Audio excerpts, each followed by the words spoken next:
Sure. Well, I was at a school in Brownsville. Brownsville, part of Brooklyn I grew up in. It's still a very low-income area in Brooklyn. I was at PS 12, and I was invited there by the new principal. Now, she's 33 years old, Nairi Dixon. And she's turned it around from a failing school that was under review by the state, threatened with being shut down, to a school that's thriving, where kids are learning.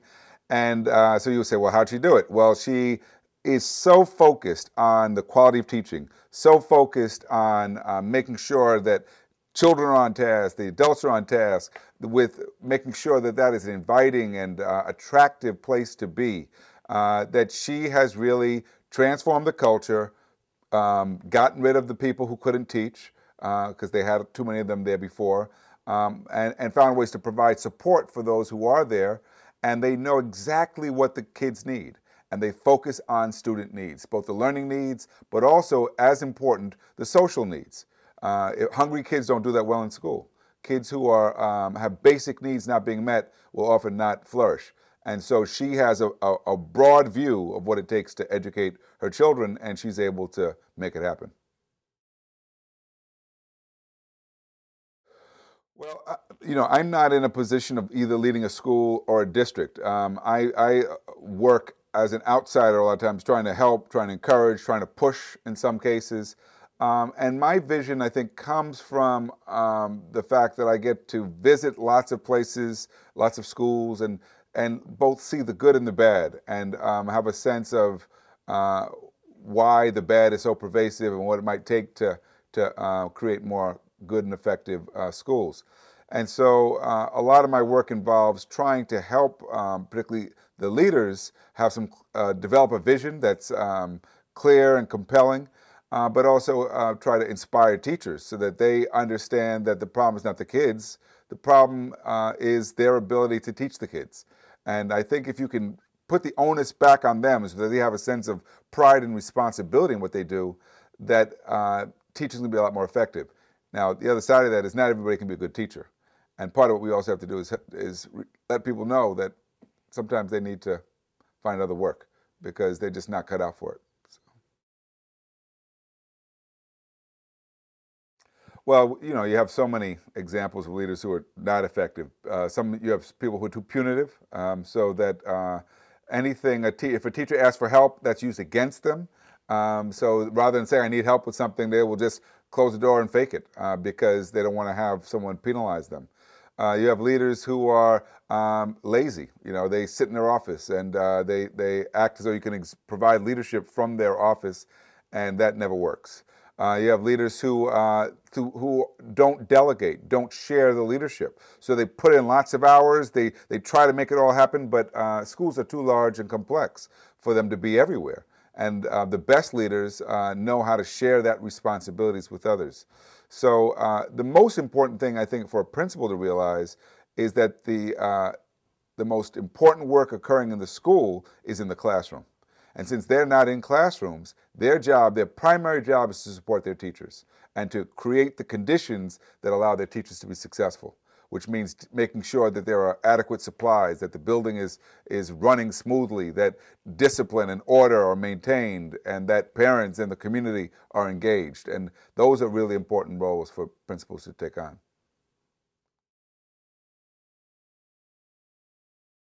Sure. Not far from PS 12, which I mentioned, is PS 28, which is Bed-Stuy, the other side of Atlantic Avenue. This is a school where over 40% of the kids are homeless. And the principal there is 34.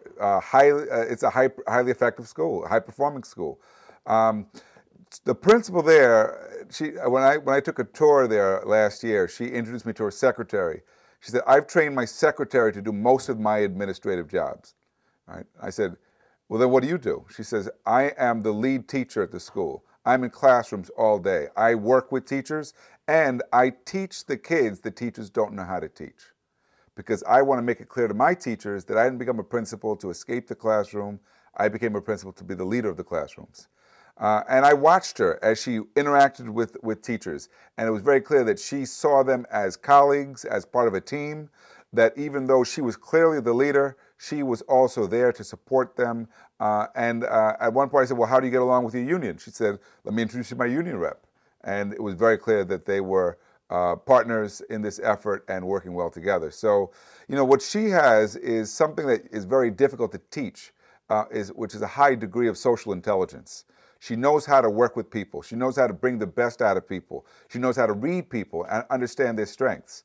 At one point when I was visiting her school, she took me to a small office where there was an older man counseling a little boy.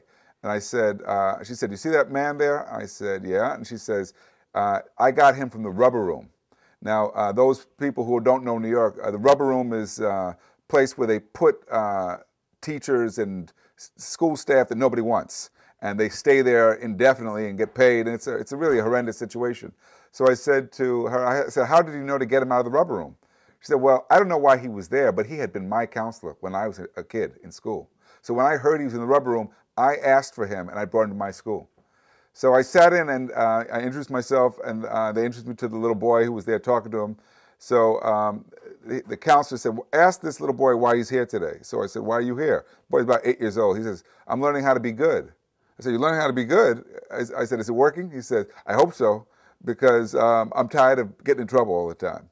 And what struck me was it was a conversation. It was a friendly conversation going on between this older man and this little boy. It wasn't about, we're going to throw you out of school, we're going to punish you. It was about trying to really get at the roots of helping this boy learn to become responsible for his own behavior. Not enough schools do that. Well, we do a lot of research in schools. So we study schools, we help schools to understand how they need to change by helping them to become clear on what the problems are.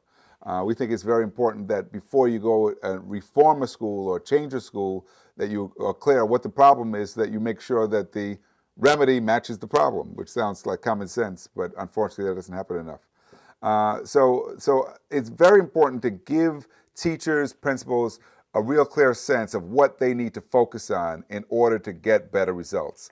PS12 that I mentioned before, they have a great data person who can give teachers very precise data on each and every one of their students, so they know exactly what they need to work on. That's very important if we want teachers to be more effective at what they do. The alternative is guesswork, and guesswork doesn't work that well. I see lots of examples. I see schools that are using smart boards now very effectively. I barely understand how to use them myself still, but I'm impressed when I see them being used as a part of instruction because it makes it much more interactive, and the kids seem to respond extremely well because they're working with computers and video games all the time. I was visiting a classroom the other day where a teacher was using video games to teach a history lesson. Kids were totally engaged. There's a math program I've been working with now called EPG, and it allows the software can figure out what the student doesn't understand and take them backwards so it can figure out what they did learn and then build the foundation back up. And the software is doing that. So what it does is it gives the children the ability to have more control over learning, which is, I think, what we really want. So there are a lot of examples of good technology out there. I always say the most important thing is to make sure that teachers are comfortable with using the technology. In many schools, the children are more comfortable with it than the adults, and that's a problem.